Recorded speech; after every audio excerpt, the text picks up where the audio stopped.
Hi everybody, this is Manny with Classic Auto Repair. Today we are looking at a 67 Ford Mustang, doing a bottom side inspection and going over the repair list for the customer. Real nice car. It's in really good shape. A lot of work has been done on it. Just kind of going from the back of the car as we always do to the front. Looking for anything that's problematic or causing a safety or mechanical issue. Everything back here is new. Looks properly installed. Don't see any signs of brake wheel cylinder leaking from the back of the backing plates or along the wheels and tires, as we always look for. Everything back here looks like it's, as I said, has been replaced recently. Metal brake lines look good, they look replaced. Shocks are good, exhaust system is new. Don't even see any leaking occurring on the front of the differential. It all looks pretty good and clean. Small, very small leak right here on the diff right here between the gasket. Not something I'd probably worry about at this time. Let's see, moving forward, really clean rockers and floor pans, so it must be a Texas car or somewhere from the south. I don't see any signs of the normal rust repair that needs to be done on these cars. Structurally, it looks really good. All the points here are in good shape and welded correctly. I don't see any signs of corrosion or a problem there. Moving up, the drive shaft looks new or recently repaired. It's got new U-joints in it. Don't see any leaks coming from the tail housing. Where the leaks start to happen is up towards the front pan gasket.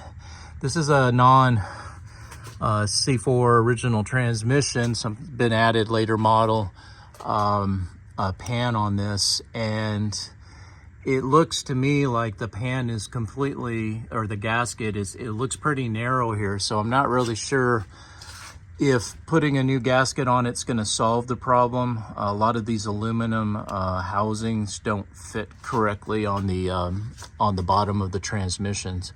That might be the case here, so we're going to give a kind of an option here to replace the gasket, but I cannot guarantee it from leaking, only because this isn't the original steel pan or transmission. So we're going to have to let that customer decide how he wants to approach this.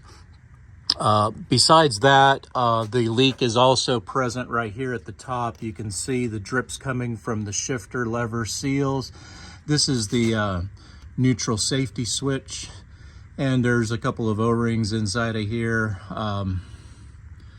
that are also causing some leaks to occur here. So you can see a couple of drips up higher than the pan. So that kind of tells you that gravity is saying it's coming from the top. So more than likely it's right here at these O-rings. Small leak right here, motor oil, that could be coming from a lot of places. Hard to say. It looks very clean. Oil pan looks good. I think I saw only one small drip up here towards the front bolt on the oil pan. And this excessive oil right here might be from the back of the crankshaft seal. The rear main seal drips behind this plate, and then it shows itself usually along the bottom of the transmission bell housing. Small little bit of fluid right here on the bottom of the starter.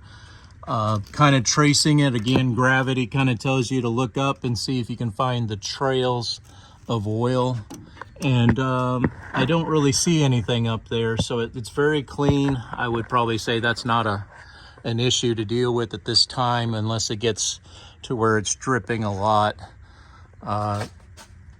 Moving forward, again, real clean motor. I don't see any signs of fluid leaks. So, there's a little bit here, but I'm thinking this is coming from the radiator at some point, maybe when it was filled. These are cooling lines for the transmission, so this coolant here is not coming from these lines. More than likely, maybe a drip from the radiator when it was filled up, and it just kind of splashed down the cooling lines and carried to the back of the car. Front of it looks really good there too. So kind of continuing on towards the front of the car. After the transmission, one of the other items on the transmission or repair list is this.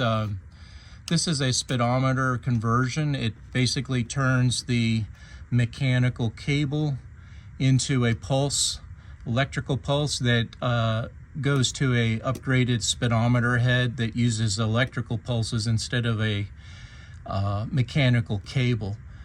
This is not reading, so more than likely when we put new sending units in here, just swapping out this part with the new one, recalibrating the speedometer, you can get it to work. The problem will be getting the parts and getting the correct one. So I'll do a little bit of time and research on that, see if I can find something for a solution. But when they're custom and not original parts, I can only spend so much time on them, and then the warranties are also null and void because they're not original OEM parts on these cars.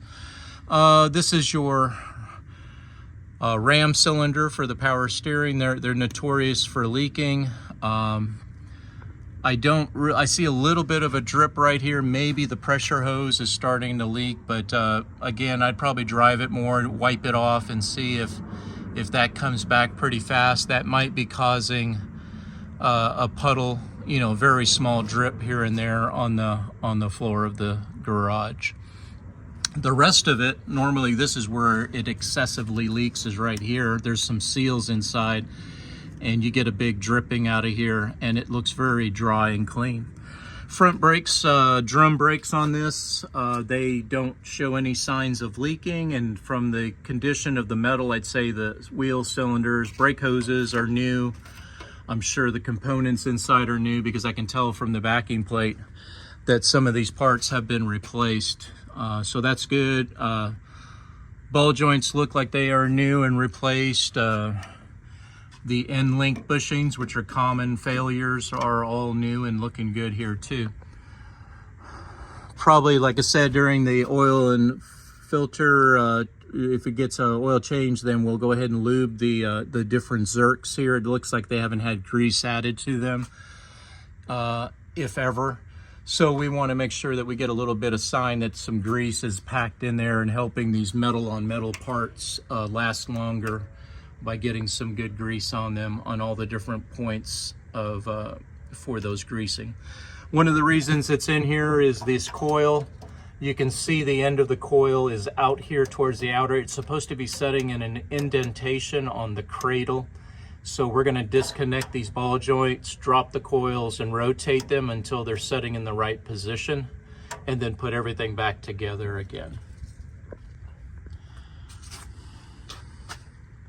Kind of see it on this side too. That coil end is hanging out there and it shouldn't be doing that. We'll get that fixed up. Again, towards the front of the motor, looking really clean and oil free. Everything looks, this is real common right here to have drips from the seal on the power steering canister, and it's in good shape. Don't see any problems there. It's got an electric fan conversion on it. It's got a serpentine belt system added to it. That all looks good. Still got the mechanical fuel pump. We usually replace these with electric fuel pumps just to give more reliability and consistent fuel flow and fast starts. When the car sets for a while, you'll have to crank on it to get this fuel pump to mechanically create pressure and draw the fuel from the gas tank all the way up to the carburetor. Electric fuel pumps, you turn them on within a half a second, it's completely filled the fuel line with pressure and fuel, ready for the carburetor to start. Let's see, just like I said, been sitting in a while, so it's got a few cobwebs on it. But that's pretty normal from just sitting in storage. It's obviously not going to cause any issues on the vehicle. Really clean, very clean on the bottom. Everything here is in really good condition and still all original on the frame. Don't see the damage I normally see on the front rails. It all looks good, as well as the strut supports. All the bushings have been replaced. So again, probably a good driving car with all this suspension upgraded on it. And like I said, I think we're looking really good up here on the front. I don't see any signs of loose parts or parts incorrectly installed, except for the coils, the suspension coils. Those will need to be addressed. The car does set up high. That can be because of these coils. They could be, unfortunately, they might be a big block coil, which has more tension and makes the car set up higher. It could also be the size of the tires and wheels. These are running 16s. There's a lot of gap right here, so I would still say the whole car, as you can tell from just looking at it from the side, it needs to come down about two inches, maybe 2.5. A couple ways to accomplish that is putting another set of coils on it, drop spindles with these coils. If you use the same coil, you can replace this spindle right here, this part that connects the two ball joints together, with a different spindle that will have the center point up higher, up here by 2 to 3 inches, and that will also bring the entire suspension down, or the look and the geometry of the vehicle will be dropped. And that's another way to accomplish that. So on the bottom of the car, it's looking really good. I would say it's a real good condition, and I don't see any problems other than those that I mentioned earlier on the video. So we'll take a look at the top side here shortly, and I'll get some estimates put together and get that off to the customer. This is Manny with Classic Auto Repair. Have a great day.